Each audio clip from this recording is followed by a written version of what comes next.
Imagine having access to a tribe of mentors, experts in the biggest questions in tech. This is Making Revenue Tick.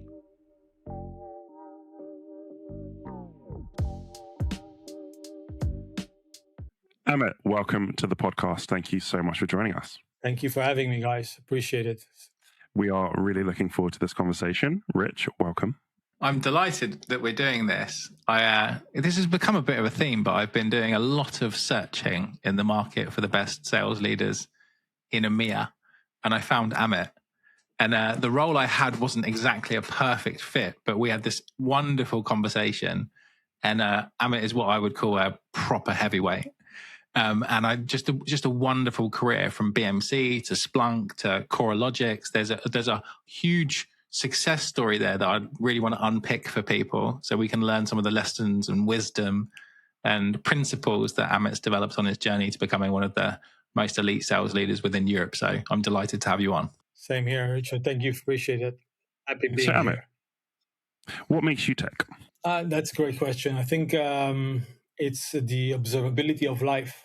And I think it comes down to three main aspects. One is that one size does not fit all. And you commonly see like a general common thing that, especially with the American companies, that it's my way or the highway, and they treat the same way in all aspects in all geos.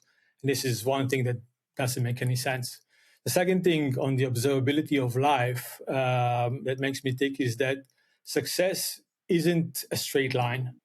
And you learn a lot through the journey, and you come up and you come down. And the main thing is really learning from the experience, and the journey itself makes a difference. And we always looked in our early days at the target, at the numbers, but the journey matters. And when you realize that across and along the years, it's not a straight line. You go up and you suddenly go down, you learn from it and you improve. And as long as eventually it's a positive way of going, right? And you learn and you observe and you get more things, observability, it makes any difference. And it really makes the journey not just to have an impact, but have a lot of fun doing it and make it impactful. And I think the third thing about observability of life is all about the perspective and the timing, right? You need to have a good perspective of things to appreciate the small gestures and the things that you come across in life, the people, the achievements, the experiences. Because eventually, when we finish our journey and we look back, I would like to look back and see that it was not just work, and we had an impact, and we leave some legacy behind us. We managed to impact people's life and contribute something along this journey. So I think that what makes me think is this really observability of life. It's not just the digital observability like the tools, but it's how we look in a very comprehensive way on how we address this journey that we are living and doing on a daily basis. So that's what makes me think. I love that. And what I'd love to understand a little bit is, how does that make you show up differently as a leader? So in those three areas, how does that manifest day to day when people are working with you? That's great. I think that it goes first on the cultural differences. Being a leader across many geos in EMEA, going to the first point I've mentioned, that one size does not fit all. There's a different way that you need to speak and correspond with different cultures and different people in different countries, from your sales people to the partners, customers, and the supporting functions.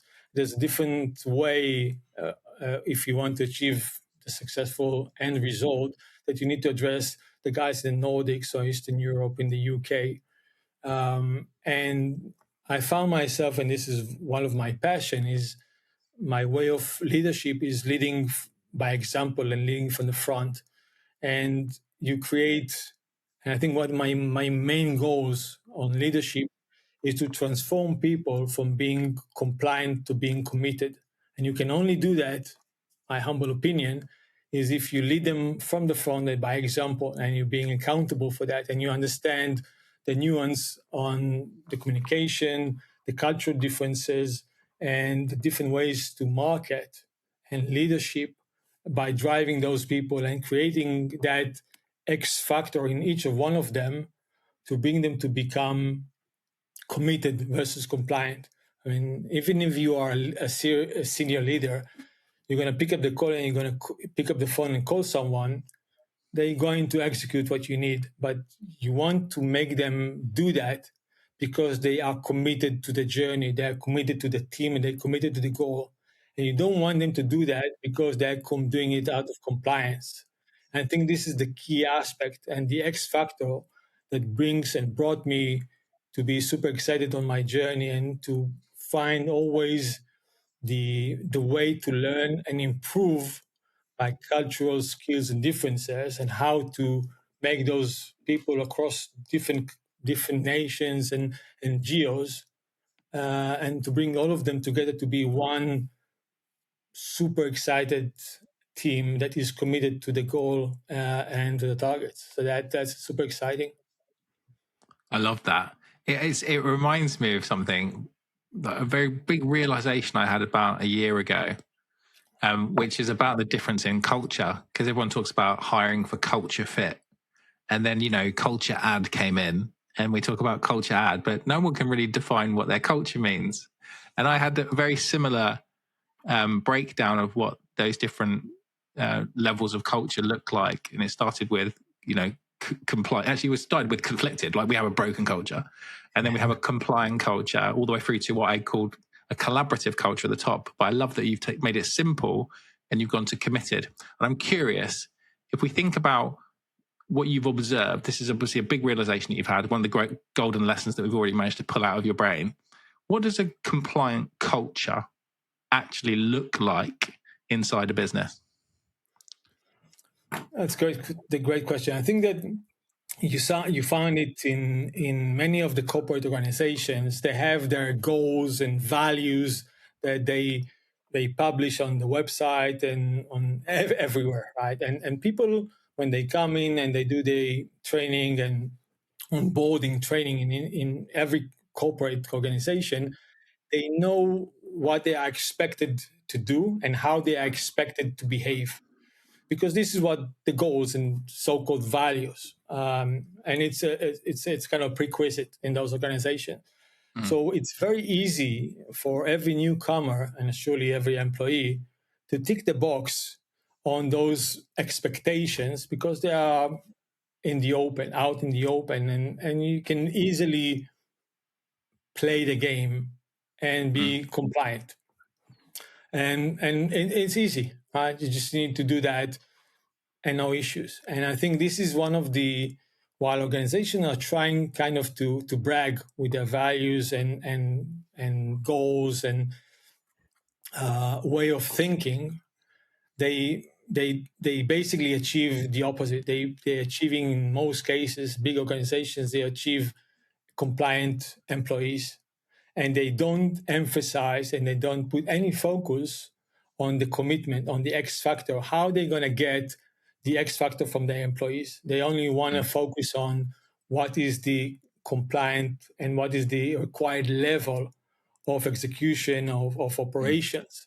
And I think they miss the very most important element in their employees. And when everybody is saying the people are the most important asset of the organization, they don't really put any emphasis or any thought on how they can really extract those values and those capabilities from the employees to get them, because of the goodwill of the employees, to get the X factor from them, to be able to pick up the phone and answer at the end of the quarter at 8 p.m.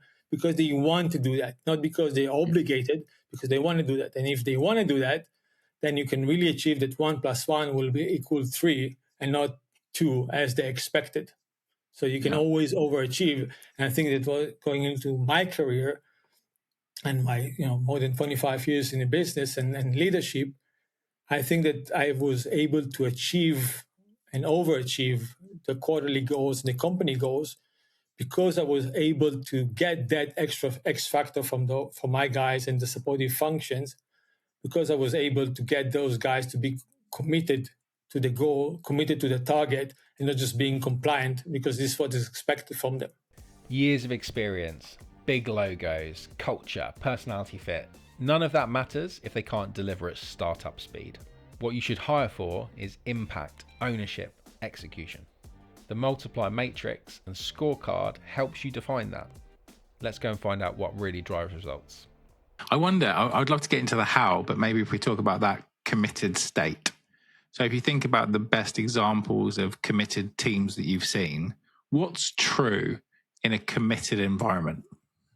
I think what's true is that you can really trust. I think trust is the key word here. You can really trust the guys to do what it takes and what's right in order to overachieve the target. And if you engage not just with the direct reports, but if you engage with the extended team, legal, best practice marketing, SEs, and so on and so forth, if you engage with them early in the quarter and you bring everyone on track with what is expected, what we are all trying to achieve for the quarter, and you lead from the front and you lead by example, people feel in all functions and all levels part of that journey. They feel that they can honestly contribute to that success, and then not just a tool or an asset. They really feel part of the team. They don't need to be in sales in order to contribute for sales. And when you are having a constant conversation and open communication, all hands, I was doing all hands call every quarter, and I was doing focus on a weekly basis, of course, part of the operating rhythm. And I was not only bringing my direct reports, the sales managers and the AVPs into the call, I was bringing the extended team so they can feel all along the journey being part of that journey. And I treat them the same way I treat the CEO. Mm-hmm. And they know that I'm there always for them, and I'm there in the field, and I'm being part of it. So they can really understand and trust. And right, again, going to trust is the key word, that we're doing something together, and this is something is meaningful, and they are from the start until the very end of it. So when we overachieve and we can really celebrate, honestly, being one team, integrated, holistic team, is doing something meaningful. And I think people want to be part of something meaningful. And if you know how to contribute and bring them all together and impact their life professionally and personally, you get them to become really committed, and they will do the extra mile when even they are not obligated to, because they want to be part of that team, part of that journey, part of that success. It makes me think about the whole classic people are driven by the desire to avoid pain, but also to pursue pleasure. And in a compliant culture, we're just trying to not get in trouble, right? And it's a lot about us and our targets. And as long as I don't get in trouble, I kind of don't worry about other people as much. And politics and games might come into play, because as long as I'm doing a good job, I'm safe, or I get my OT or whatever that looks like, at the expense maybe as the team. But in the committed culture, the self isn't the most important thing. It's about we are part of something bigger together, going on this journey, which everyone in business wants to have. Otherwise, they'd be solo founders doing their own thing. They want to be part of something. They want to be on this journey. I always talk about being on like a boat. It's not about how nice the boat is and the culture of the boat and how fun it is. It's where are we going? And people need to be excited about the destination, but also feel like they've got a really big role to play in the success of that mission or not. And I just wonder what you've learned about building a committed culture, some of those lessons that you've learned that really have made the difference between you having compliant teams maybe at the start to ultimately getting to this committed state. Right. And I think to your point, which is a great one, I think the foundation for it is creating, as a leader, and not as a manager, but as a leader, creating that safe environment. And I honestly believe, and I'm constantly saying it, that we are all humans. And because we are humans, we made mistakes. You cannot be perfect, and there is not anything like a perfect day or a perfect person or nothing is perfect. So when I wake up in the morning, I don't expect everything that I'm going to do is going to come out as a perfect outcome. Obviously, I'm trying to make as minimum mistakes as possible and learn from them, not repeat them. But my honest understanding is that we're all humans and we can make mistakes. And understanding that and communicating that creates a safe environment for the team. So, as you said, it's people understand they don't need to be compliant because they need to cover their asses or do the very minimum. But even if you go and you do the extra mile, you make a mistake and you miss something, it's fine. It happens, right? Just bring it up, have a conversation, learn from it, and we continue. We learn and we progress. And goes to my previous what we said previously is that success isn't a straight line, and it's exactly to that point as well. We make mistakes along the way. We improve, we learn, we improve, we learn, and we go around and around again. And eventually we rise and we go higher and higher and higher. And I think the foundation for that, what you've mentioned, is that safe environment, creating that constant safe environment for everyone to go outside of their boundaries, outside of their comfort zone. And if you want to really grow something that is meaningful and is amazing, you need to get your guys outside of their comfort zone to try and learn and experience new things and to get that extra mile. And you can only do that if they really and honestly know that the leader is going to take care of them and they can make mistakes and they're not going to get punished. They're going to learn from it. Right? And when you give them that echo back and a conversation, it's coming in a positive way to learn from what happened if something was done in the wrong way or wasn't successful, because we are here to improve and we are here as a one team. And this is, again, part of their commitment because they get something out of those conversations. They learn, they improve. There's something in it for them. And I always said to my guys, I'm not your manager. I'm your resource. Use me, whatever you need, right? And not the other way around. I'm not using you. You need to use me, my experience, my knowledge, my capabilities. I'm here for you to make you successful. And when they know there's something for them, they get motivated and they're going to do more and they're going to do more. And that's, layer on top of layer is how you build a skyscraper. But you need to have a very strong infrastructure. You need to have everything built in the right way, because if you don't have it, the foundation is weak, the skyscraper will collapse. But if your foundation is strong and people committed, you're going to have an amazing skyscraper. It makes me think there's a couple of layers to what you just said there, which is you're teaching to people to be resourceful, because you're not like saying, just do it this way, follow it. If you follow my way, you're not going to be in trouble. If you do it outside, you're going to be in trouble, like some leaders talk about. You're creating resourcefulness, but also giving the opportunity for people to take responsibility and accountability, exactly. which of course then gives them empowerment, and then they feel like they're of value and they've got significance. I just wonder, what are some of those core principles that you've developed around how you've led teams that's added up to the kind of results that we can see from your LinkedIn profile? Yeah, I think that it comes down to a couple of key things, right? And I was leading teams across EMEA. It's a huge geography. I cannot be everywhere all the time. So I first and foremost, I believe in empowering people and giving them the resources to become successful. And by doing that, right, and leading by example and leading from the front, is they know that I never ask anyone to do something that I don't do myself, and goes to accountability. And empowerment is a safe environment and teaching and coaching all the time. For every of my guys, my direct reports and the level below, there is always there is a coaching plan and development plan, how and where they want to go, and based on that is the journey itself. And we visit it on a bi-weekly basis, and you have the one-on-ones are always on a personal development and coaching. Focus is on the numbers. One-on-ones is on the development plan. The other topic around those things is really to give the guys, I always say you need to start with the end goal in mind. This is what, one of the main sentences that hit me many years ago.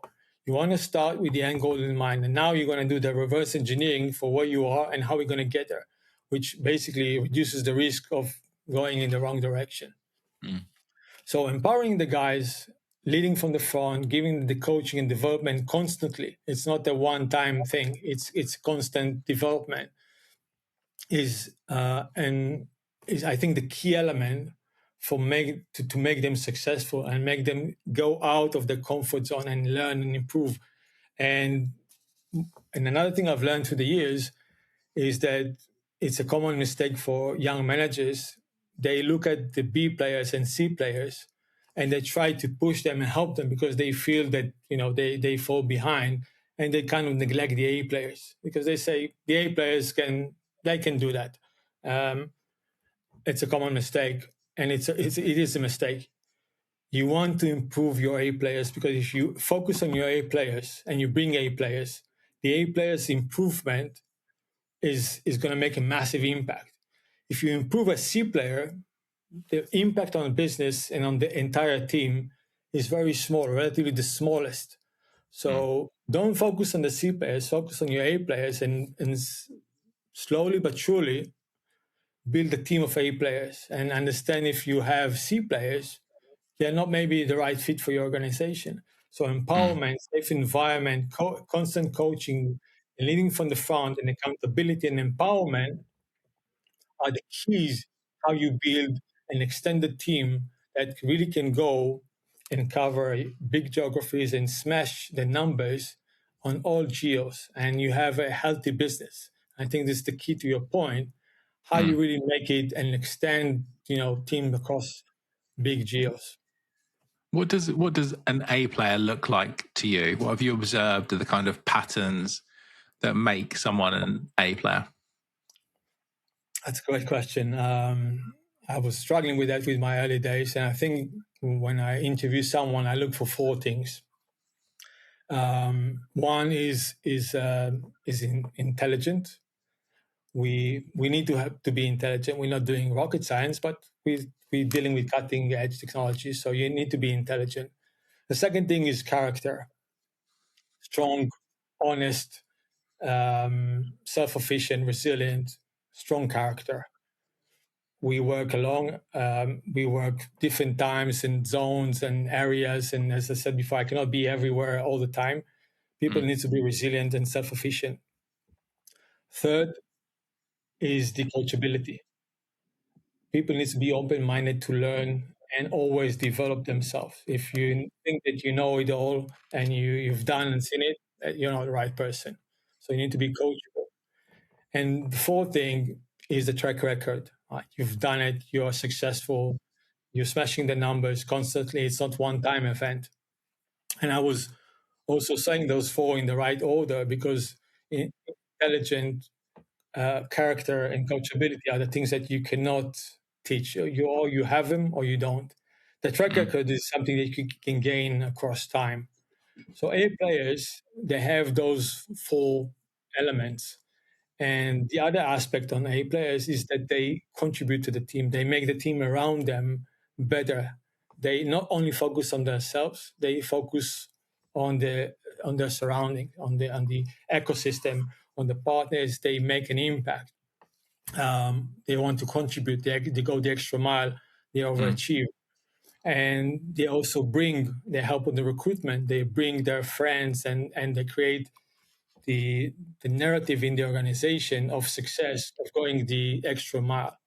So A players are the key and the most important foundation in every organization if you want to be really successful and grow your business. You cannot do that without those guys. This is critical. And this is why I also said that you want, as a manager and a leader, you need to focus the majority of your time in your A players. You want to make them better. You want to improve them. You want to promote them. You want to coach them, because this is where the delta will come from. This is where the extra mile, this is the overachievement going to come from the A players. They constantly overachieve, and if you improve them by 10%, 20%, the impact on the numbers and the business and the journey itself is mind-blowing. I love that definition. It's very close to the kind of model that we produced around what we call the multipliers, which is the A players, the star in that model. And I'm curious about some of the lessons that you learned early on. So when you made hiring mistakes, and obviously you've got C players, I guess that's just bad hire, right? They're not capable, they're not collaborative, they're not the right people for the team. But you've got B players, or maybe you've got some A players who ended up being quite toxic and damaging culture and having a negative impact on the team. What were some of the lessons that you've learned in your career about what things within your definition of an A player, if missing, will actually damage the impact of the team? That's a great thing. And this is, and I think sometimes we made a mistake. We make a mistake by looking at the numbers and seeing that some of the overachievers, because they overachieve, they are A players, which is obviously not true. You can be the wrong person in terms of the character characteristics and still overachieve. But as you said, you are toxic, and even that, although you are overachieving the numbers, you're creating a very toxic environment, which eventually impacts negatively the big number and the total achievement of the organization. And I think when in early days, as a young manager, you focus on the numbers. You are under a lot of pressure. You need to overachieve. You want to prove yourself. You want to look at your career development.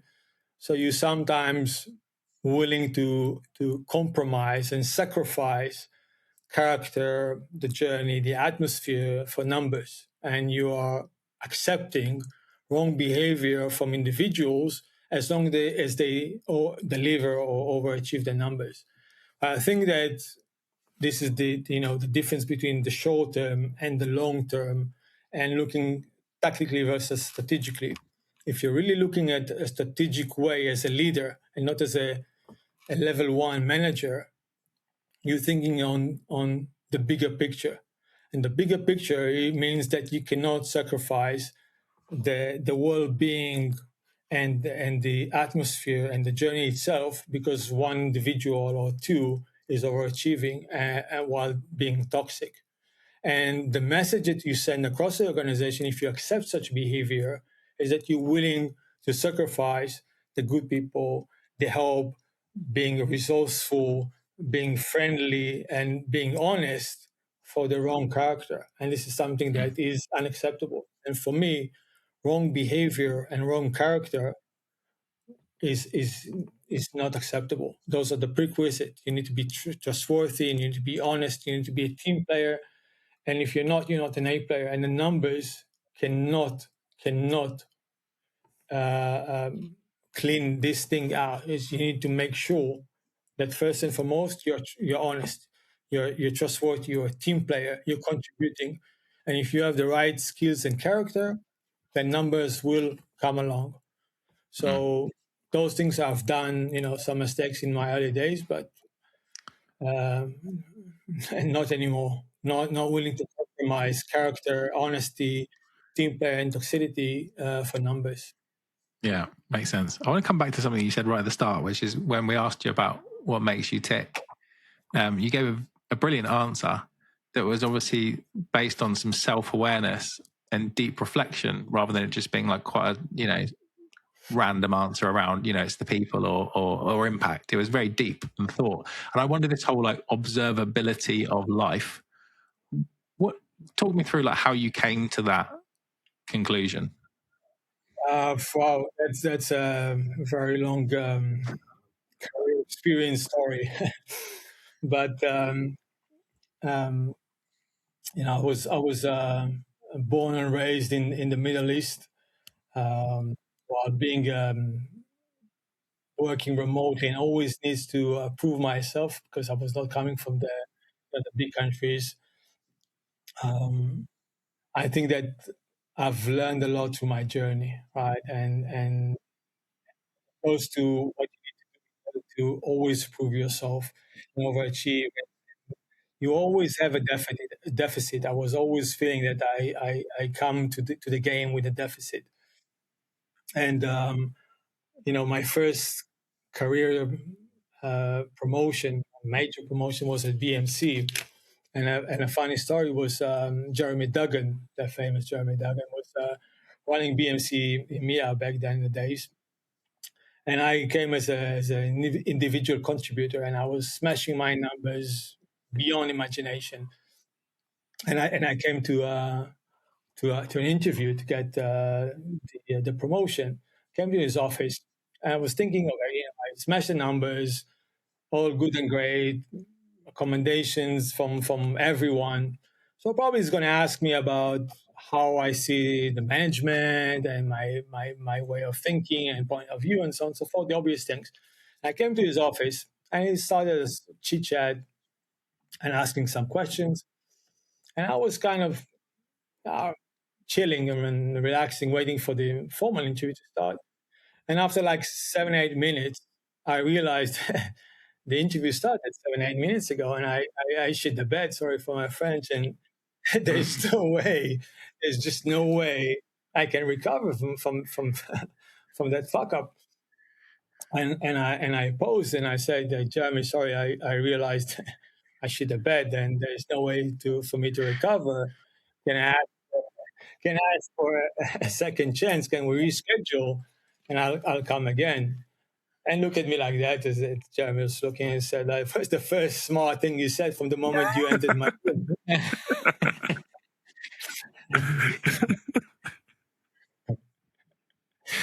and I went out ashamed. And I called Frederick Barris, who was my boss at the time. And he said, like, he looked at the phone, it's like, 8 minutes. What happened? I said, I shit the bed. I said, okay, that happened. I said, no, not the way it happened. And he said, oh, it's no worries, I said, no, listen, you need to get me back into the room. And he said, well, I know Jeremy, it's not going to happen. I said, I understand. I know Jeremy as well. You need to make it happen. And it took me like a month on a daily basis, hammer down on Frederick to get me back into Jeremy, to give me a second chance, just to fix the impression. And even as you say, you don't have a second chance for first impression. I said, I don't care what's going to happen. I just need to go back in there and fix it. And eventually I said, Fred, look, pull your personal favor and just bring me back into the meeting. And eventually he managed to do that. And I went and saw Jeremy. Of course, Jeremy walked me the walk and made me wait. And it was a funny thing. But when I was walking into his meeting, Jeremy was on the phone with Fred and said, I see, Amit, he's coming in. Look, listen, there's no, and I quote, there's no fucking chance I'm going to give him the job. But as a favor for you, I'm going to give him like 10, 15 minutes just to talk. And we sat down for an hour and a half. And at the end of it, he shook my hand and he said, that was the best recovery I've ever seen in my career. And you get a job. You're going to start tomorrow. And I called Frederick and I said, hey, Fred, I got a job. He said, there's no way. I spoke to Jeremy. I said, I know, I heard you. And he said, without any disrespect, Amit, I'm going to call Jeremy just to verify because that's not possible. And that was the beginning of my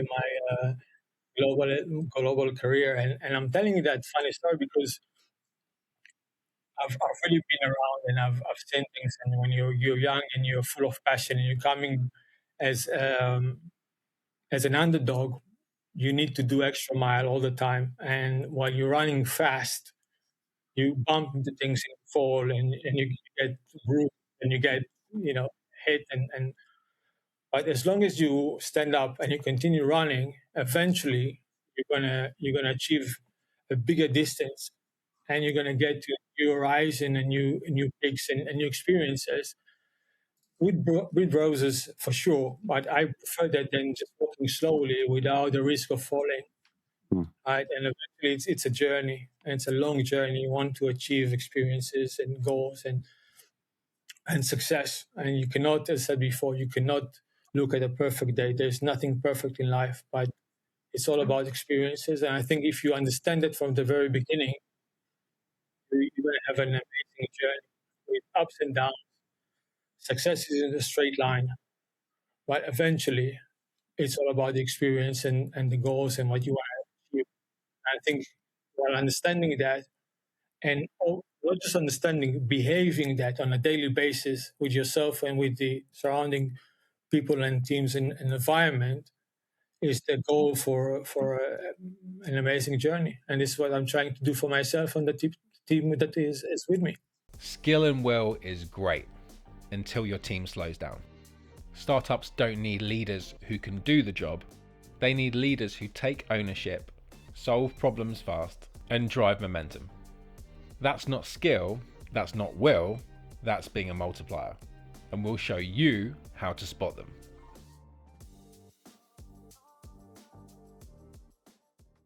What did you do differently in that second interview than you did in the first one with Jeremy? That's a good question. Basically, I did everything different. The first and most important thing that I've learned is never assume. Right? So I didn't assume a single thing. I went and I prepared and I asked different people on how Jeremy is doing it, because I was assuming stupid thing to do, that because I was so successful and I was already proving myself that when I'm coming for an interview for such a senior manager, it's not that he's going to tick the box, but he's probably going to ask me about the way of management and point of view. Well, but he wanted to evaluate me as an individual, which is the right thing to do. So first and foremost, I prepared in a very good way. Second, I understood the mistake I did. So not only I prepared for his expectations, but I came prepared to recover, not from the zero level that I've coming into an interview, but from the deficit that I was carrying with me. So I addressed in my presentation, which obviously I prepared, I was addressing the mistakes I did without excuses for why I did them, but just, I did a mistake. I'm here and I need to get to that, right? So the gap analysis and how I'm basically bridging the gap. So I addressed that as well. And I think that also gave him the confidence that I'm not running away and I'm being accountable for the mistake I did in the previous conversation we had. And the third thing, it was to show him that this was a one-time error and I'm coachable and I'm open-minded to learn and understand that, right, success isn't a straight line, but I'm accountable, I'm committed, right, versus being compliant and just ticking the box, here I came, I'm improving, no worries, give me a chance in a year, let me improve myself. I didn't come and ask for a second chance in a year. I came to win the battle. I came to prove that I'm the right person for it now, not tomorrow, not in a month. So learning from mistakes, being accountable, and being committed to the journey or for the target, I think brought him to understand that, okay, we should give the guy the chance to show that he's truly capable of doing it. So I've did everything differently and everything in the right way. Is commitment something that you've always been, or how has that developed over your life? Because you mentioned it a few times, and even how you got that second interview with Jeremy showed a lot of commitment, a lot of persistence. Where does that come from for you? I think it's part of the DNA. I think this is honestly saying, without being cocky or anything, we have values, and if we do have them in our DNA and we live according to our values, that's the most important thing. And I think for me, in my DNA, from the environment I grew up in and how I was trained and educated, accountability is a critical thing. It's part of my DNA. And I honestly believe in that. It's the same way I believe in honesty and transparency. I am not afraid. I'm not ever driven by fear. As I said before, I think we're all humans and we make mistakes. I'm trying obviously not to make them and learn from them, but I'm not afraid of making mistakes. And as I said to my guys always, guys, I want to know the good things and the bad things. And the good things I want to know earlier. First and foremost, if you have bad news, bring them forward, because we have more time to address them and fix them and to prepare, right? So I think this is part of my life. I grew up being accountable. I went to the army. I went to the special forces. So not only I know how to get shit done, but I honestly understand the essence of being accountable, or of being honest, and I love it. I honestly believe that this is, that's the right way of living. No bullshit, no going around the bush. Bring it forward, being honest and straightforward. That's the right way to have a good life, to really live and be efficient and have a fun journey, because it's part of life. We're going to make mistakes. It's given. Let's have a conversation, fix them, learn from it, and go forward. And if we establish trust, we can really go forward without limitations. When as a leader, when I say in the beginning of the quarter, charge, and I run up the hill, I know without looking back that my guys going to come and run with me. So when I'm going to when I'm going to reach the top of the hill, I'm going to look back and I see the entire team with me. I'm not going to look back and see everybody at the bottom of the hill waiting to see if it's safe being up the hill. And this can be only achieved with trust. They trust me. They know I honestly want the good for them, and I'm going to be there with them, good and bad. I'm there with them from the front and by example, and I'm going to be accountable for that. So those are key things, and it's part of the DNA. I love that. I'm wondering how much you've evolved. So there's like core principles about your DNA, how you've shown up, what you value, how that sort of bled itself into who you hire, who you bring into the team, and how you lead. What are some of the lessons that you've had to learn personally on your journey? Some of the mistakes that you used to make and you had to overcome. Other than that, obviously, big mistake, which has become a source of pride, and you tell it with such passion. What are some of the lessons that you've learned as you've evolved as a leader? Wow, that's a good one. I've learned so many, and I've done a lot of mistakes, and I'm not doing a lot of mistakes still. But as I said before, we learn through the days and constantly learning. And if you stop learning, you're basically losing. So I think that the some of the main mistakes I've did, I'm still optimistic about life and business, but I've changed and I've become on the business. I became paranoid in a good way, optimistic but paranoid. Meaning, many years ago, I remember my first quarter as a manager. I was at the end of the quarter. It was the end of Q2. It was my birthday, and I had a dinner with the extended family to celebrate my birthday. We went to a restaurant near on the beach. Everybody went in, and I just picked up the phone to answer a call from one of the guys, the country leaders. And after 2.5 hours, when everybody came out from the restaurant, I was still outside on the phone, never got in the restaurant, never celebrate my birthday. And one by one, call by call, the forecast dropped and I shit the bed. And Frederick Maris was the AVP back in the days. And we concluded the evening was Friday, end of quarter. It was catastrophic. And he said, go home and have a couple of drinks. And I said, I'm going to go home, but I'm not going to drink. And he said, why won't you? It was catastrophic. And I said, well, usually you drink for two reasons, or you want to forget, or you want to celebrate. I have no reason to celebrate. And definitely I'm never gonna forget that evening, which I was trusting and being optimistic on some of those forecasts and those red flags that I saw through the quarter. And I've learned to shift and look optimistically at and addressing very, very early in the game those yellow flags, red flags for what can go wrong. And looking, if everything is good and great in life, perfect, but it's not the way it is. So this is one of the things I've learned. Look and focus on those red flags, almost be paranoid on what can go wrong early in the quarter, early in the year. Numbers, partners, customers, big deals, you name it, right? Employees, who can leave, who can everything. Focus on the gaps early.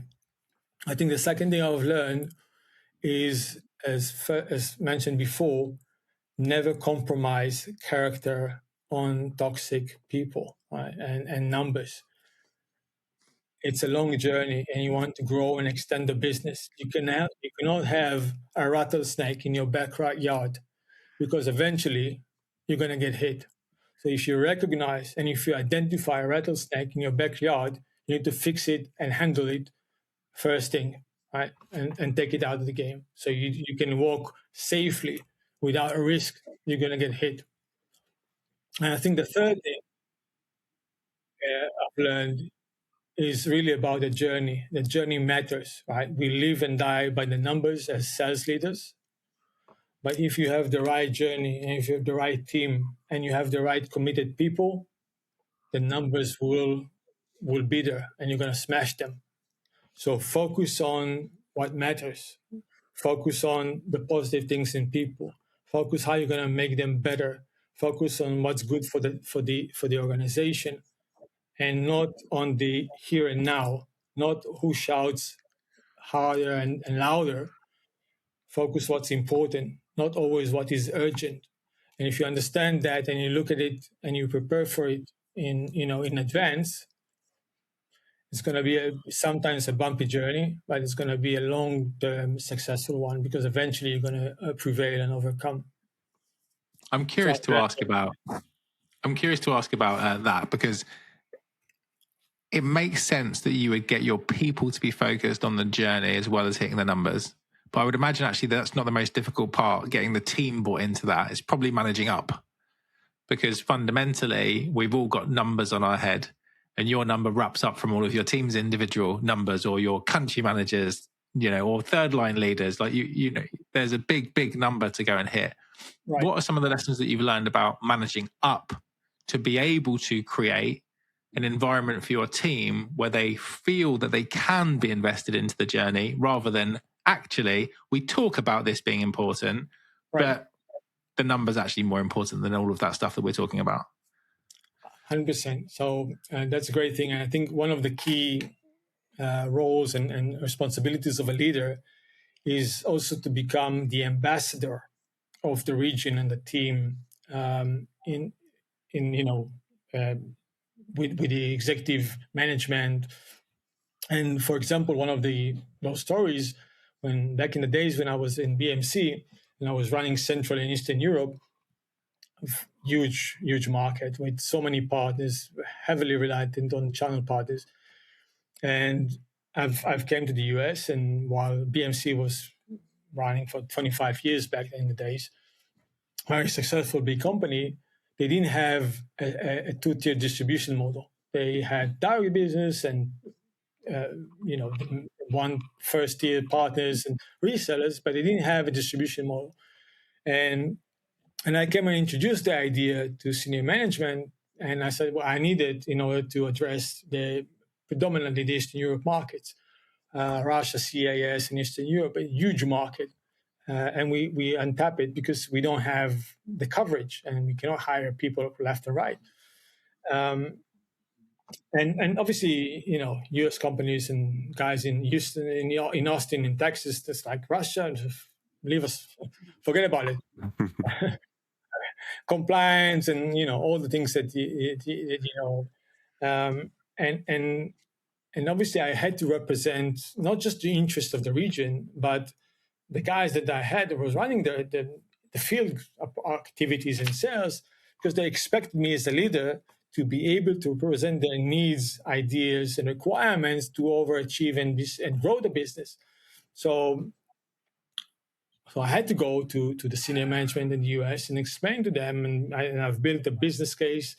It was a funny thing because I had to explain to them why and how they look at Russia and they think it's corrupted business. It's different. It's a different mindset. And I created a business case. It was a funny thing. I took Shell, the oil company, as a representative to the Russian company, Rosneft. And I showed them the KPIs that were, everything was the same, the barrels, the revenue, you name it. The major difference was, and I still remember that 20 years back, was the amount of employees. The Shell had in the days 140,000 employees, and Rosneft had like 340, almost 400,000 employees. And I came to the guys in management and I said, like, it's not about being inefficient. 10, 20% is efficiency, but 2-3x, it's a different way of living, right? One takes care of the other. It's not corruption. It's just different culture. And to my previous point, one size does not fit all, and I need to represent the region interest and people needs in order to grow the business and keep the A players, because they see they have a positive roadmap on their activities and efforts.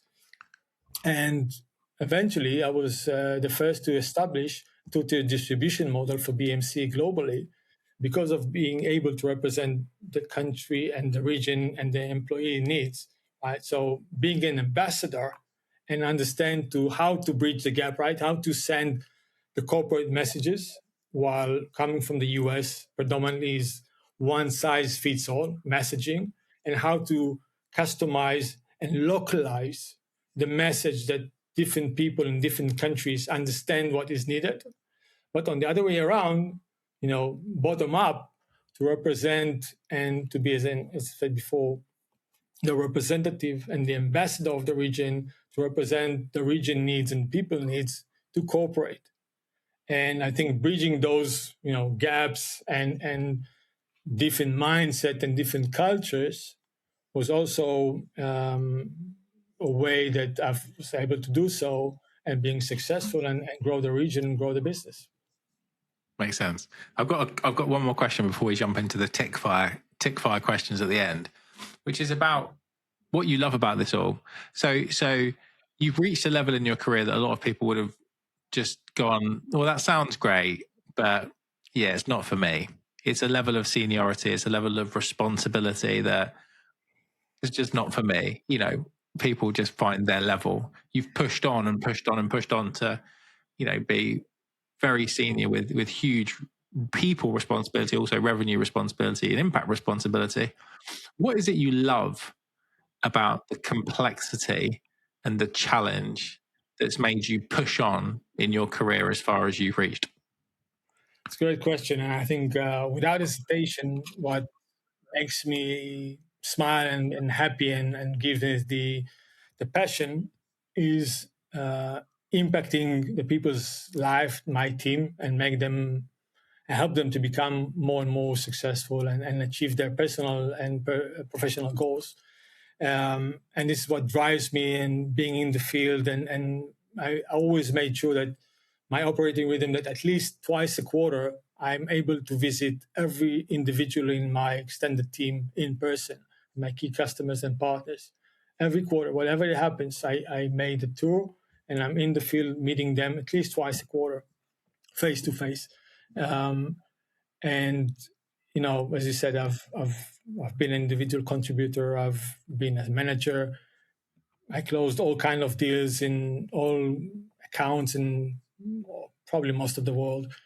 But looking at a young person or a young manager face after he's overachieved and he overcome a challenge that he or she didn't think they are capable of doing or achieving, fills me with joy and happiness, because I know I managed to do something meaningful. It's not the number, it's not the deal, it's the people, touching people's life in a positive way, and contributing to their smile is what gives me the energy and to wake up in the morning and keep on doing what I'm doing.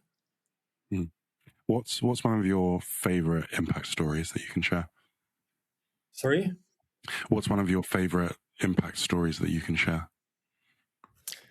I think at Splunk, I've opened different countries and opcos and teams, and one of the guys I've recruited as a sales rep is now, after a couple of years, is being promoted twice as AVP now. And he's a great guy. And I remember in the early days in Eastern Europe, very difficult territory, very little focus from central and corporate resources. And today he's running a big team. He's super successful, 5 consecutive years. President Club, even he got Diamond Club for the last 2 years. I'm not there at Splunk for a couple of years, and we're still having our every couple of months a phone call. He remembers, he appreciates, I appreciate. We're in touch, and to be a couple of years down the road after I'm no longer at Splunk, but able to see that I was able to impact and help him to progress to become AVP, which he never believed is capable of doing. And he recognized it, and we keep in touch. And he's being coach to him on occasionally. I said before, I can look back and I feel I've contributed and created some legacy and really impact someone's life and people's life. And I know today that when I'm going to go for my next place, if and when, I can pick up the phone and I can call many of my A players, and they will happily join and follow me and come. So it means it was not just a job. It was not just a number. It was not just a quarter. It was something meaningful. And again, to the journey matters. And if we can look back and really quantify and feel that good feeling years down the road after we've been there, I think it's a very important proof of the impact that we were doing as leaders. Nice. Should we tick fire, Tolu? Let's tick fire. Amit, are you ready for the tick fire round? I was born ready, mate. I hope so. do you remember who I am? I was born ready to do that. Special Forces, what are you talking about? Yeah. If you started your own podcast tomorrow, who would you pick as your first guest? And it could be anybody dead or alive. I think I would choose Frederick Maris. He was my first global leader manager, and we started with a funny story. Basically, my first interview with him, he rejected me, and I came afterwards to BMC when he was in an adjacency role. And since then, we became friends, and he became my manager in 2 different companies. So yeah, he contributed a lot for my career. Shout out Frederick. I've had a bit of back and forth with Frederick on LinkedIn. We'll make sure we tag him so he sees this. Yeah, he has a very interesting life story and career stories. He's a great guy. Yeah, for sure. When you think about AI and the impact it's going to have on the world, what are you most excited about and what are you most cautious about? I'm super excited because it's going to drive not just the industries, but also people outside of the comfort zone. And I'm a big believer in, as I said before, in pushing and getting out of the comfort zone, because usually nothing grows within the comfort zone. I think that AI is rocking the boat and shaking the tree to the extent that you can no longer sit in kind of idle mode and, kind of maintain. So I'm excited that it will push our boundaries, and we will be forced, and people will be forced to do more in order to outperform the machine and the risk and obviously the danger it brings to roles and jobs. So that's what is exciting. I think the risk is obviously that many people will not adapt and become aware of the not the risk, because every challenge is an opportunity, and I look at it in this way, right? But if people look at it as a challenge and as a problem, they miss the opportunity within that technology and with what that can leverage for the world. And it's a game changer. And I've been doing a lot of consultation lately on AI and the go-to-market that it brings.